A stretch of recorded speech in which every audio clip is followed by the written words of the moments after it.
की कसम उस इमाम को जरा करीब से देखिए। जिंदगी के आखिरी अय्याम आए हैं इमाम अहमद रजा के, तबीयत खराब चल रही है, परहेज का खाना खा रहे हैं। एक दिन बैठे हुए हैं और आपके साथ आपके शागिर्द बैठे हुए हैं। इतने में एक बच्चा गुजर हुआ, कहने लगा मौलाना, कहा क्या बात, कहा हमारे घर दावत खा लेंगे। अल्लाह अकबर, इतना सुना मेरे इमाम ने बच्चे की तरफ देखा, कहा बेटे क्या खिलाओगे। उसके दामन में पाक साग था चने का, कहा यही बनवा के खिलवा देंगे। अल्लाह अकबर, बच्चे से आपने देखा, कहा अपनी मर्जी से आए हो या किसी ने भेजा है। बच्चा कहने लगा माँ ने दावत के लिए भेजा है। आपने फरमाया घर में कोई बड़ा नहीं था क्या। जैसे इतना कहा बच्चे की आंख में आंसू आ गए। बच्चा कहने लगा हजरत मैं यतीम हूँ, मेरे सर पे बाप का साया नहीं है, माँ मेरे सहारे घर में रह रही है और इस उम्मीद पे माँ जिंदगी गुजार रही है कल जब बेटा जवान होगा जिंदगी का सहारा बनेगा। कब मेरे बाप का साया सर पे नहीं है। मेरे इमाम ने इतना सुना, आपने बगैर सोचे समझे कह दिया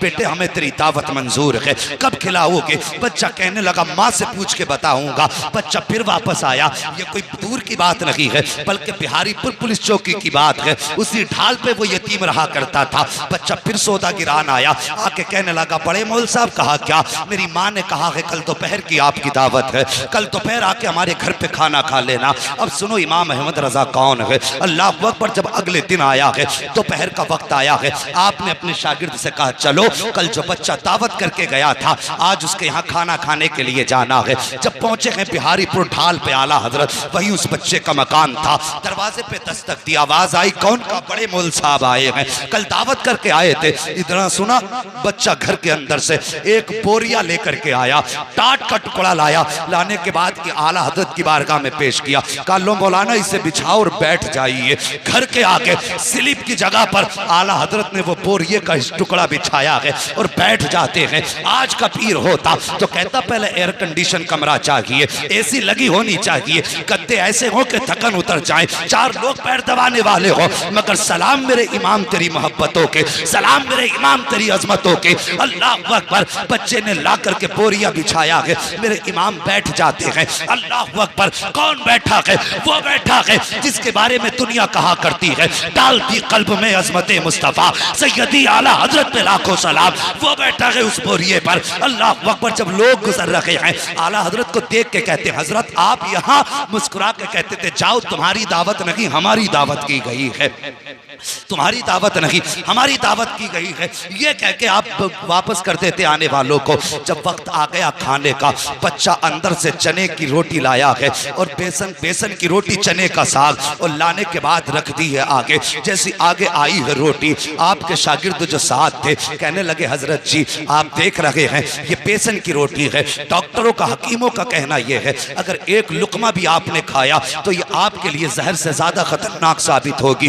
अब क्या करोगे। अल्लाह अकबर, मेरे इमाम बैठे हैं, बिस्मिल्लाह शरीफ पढ़ी है और उसके बाद आपने दुरूद पाक का विर्द किया है और वो रोटी जो मेरे इमाम के लिए जहर थी आपने पहला लुकमा तोड़ा है और उसी रोटी को खाना शुरू किया है। तुम्हें क्या लगता है एक लुकमा खा के कहना पूरा कर दिया होगा? नहीं, आला हजरत ने खाना शुरू किया है। हर दिन आपकी रोटी, आपकी खुराक आधी रोटी हुआ करती थी, लेकिन आज आपने पूरी रोटी तनावुल फरमाई है, पूरी रोटी खाई है। आपके साथ जो शागिर्द थे कहने लगे मेरे इमाम तेरे राजों पे कुर्बान जाऊं, मगर बताइए तो सही, हकीमों ने सख्त परहेज बताया था, हजरत आपने पूरी रोटी क्यों खाई है? अगर एक लुकमा खा लेते तब भी दावत का हक अदा हो जाता, दो लुकमे खा लेते तब भी दावत का हक अदा हो जाता। मेरे इमाम ने अपने शागिर्द का चेहरा देखा, आंख में आंसू भर लाए, फरमाते हैं ठीक कहा तुमने, अगर एक लुकमा खा लेता तब भी उसकी दावत का हक अदा हो जाता, लेकिन ये बच्चा यतीम है, सर पे बाप का साया नहीं है।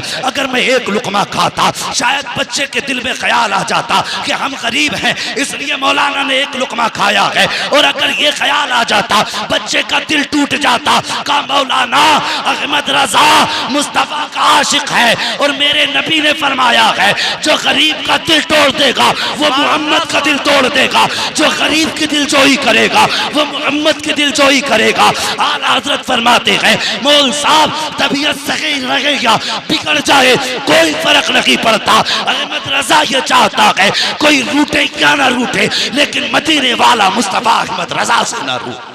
नारे तकबीर, नारे रिसालत, उलमाए अहले सुन्नत, मसलके आला हजरत मसलके आला हजरत हजरत अल्लामा मुफ्ती हम्माद साहब किबला, हजरत अल्लामा मुफ्ती हम्माद साहब किबला, नारे तकबीर, नारे रिसाल। अल्लाह अकबर। जहां गुफ्तार में सुन्नत थी वहां किरदार में भी सुन्नत थी। उन्होंने तबीयत की परवाह न की, मुस्तफ़ा की शरीयत की परवाह की। दावत देने यतीम आया था, इसलिए मेरे रज़ा ने अपनी जो खाना खाया उसकी दिलजोई के लिए परहेज की फिक्र न की। और खुदा की कसम ऐसी कितने वाक़यात मेरे इमाम की ज़िंदगी से मुंसलिक हैं। और लोगों, मैं कहता हूँ हम नसीब वाले हैं जो खुदा ने हमारे मुक़द्दर में अहमद रज़ा रखे हैं। हाँ, नसीबों से मिला करते हैं। खुदा की कसम, हम जो इश्क है ना सीने में, आज जो सब शायर कहते हैं, हर मोमिन कहता है नात खानी मौत भी हमसे छुड़ा सकती नहीं, कब्र में भी मुस्तफ़ा के गीत गाते जाएंगे। अगर ये इश्क का चराग जला है ना सीनों में तो सिर्फ बरेली की वजह से जला।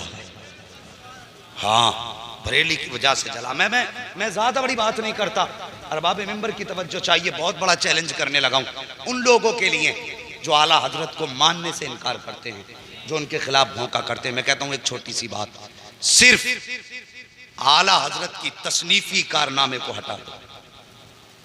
जो आपने 1000 से ज्यादा किताबें लिखी हैं उन्हें हटा दो, और हटाने के बाद मुझे बताओ अहले सुन्नत के पास बचता क्या है? बस आला हजरत की तसनीफात हटा दो और फिर मुझे बताओ आला हजरत के बाद हमारे पास है क्या? अगर कोई कहे ना बहार शरीयत है तो वो भी आला हजरत ही की है। हाँ, वो भी आला हजरत ही की है। अगर कानून शरीयत भी उठाओगे तो आला हजरत की है। बहुत बड़ी बात नहीं करता। अगर आला हजरत की किताबें और उनकी तसनीफात हटा दो तो एक माई का लाल ऐसा नहीं जो उनकी तहरीर छोड़ के वहाबियों से मुनाजरा कर सके। ये जो बकबक करते हैं ना आला हजरत के खिलाफ, वहाबी भी जब फतवा देते हैं ना तो फतावे रज़विया पढ़ के फतवा दिया करते हैं। इनके बापों ने ऐसी किताब ना लिखी जो दुनिया की जरूरतें पूरी हो जाती। अगर दुनिया की जरूरतें पूरी होती है ना तो आज भी खुदा का शुक्र है इमाम अहमद रजा की चौखट से पूरी हुआ करती है। तो हम मुकद्दर पे नाज ना करें, खुदा ने हमें इमाम अहमद रजा जैसी दौलत अता फरमाई है। हाँ, जवानों आला हजरत से भी प्यार करो। और हम सिर्फ आला हजरत से इसलिए प्यार करते हैं कि आला हजरत ने हमारा हाथ पकड़ के मुस्तफ़ा के कदमों तक पहुंचाया है। हाँ, ये उनका एहसान है हम पर। बस अल्लाह करीम मेरे बोलने में अमदन साहब लफ्ज़न जो लफ्ज़ें ख़ताएँ हुई हों, मौला करीम उन ख़ताओं को माफ़ फरमा दे। हाँ, और मैं बात कह दूँ, जब कोई गुनाह सरी ही हो जाता है तो फिर उस गुनाह का इजहार करके तौबा लाजिम होती है। हाँ, अभी एक साहिब की ज़बान से जुमला निकल गया था कि हम अगर नेकी भी करते हैं तो अल्लाह की मर्ज़ी से और गुनाह भी करते हैं तो अल्लाह की मर्ज़ी से। हाँ, गुनाह भी करते हैं तो अल्लाह की मर्ज़ी से। ये जुमला गलत है, तौबा लाजिम है। इसलिए कि अगर हम नेकियां करते हैं तो अल्लाह की तौफीक से, और गुनाह अगर करते हैं तो अपने नफ्स की वजह से। हाँ, ये हमारे शामत नफ्स होती है, ये हमें उभारता है। सिर्फ नेकियों की तौफीक अल्लाह देता है और गुनाह अपने नफ्स की वजह से करते हैं। इसलिए तौबा लाजिम थी।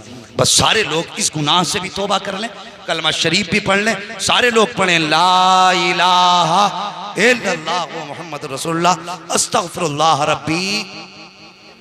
सारे लोग पढ़िए अस्तगफिरुल्लाह रब्बी मिन कुल्लि ज़ंबिन व अतूबु इलैह।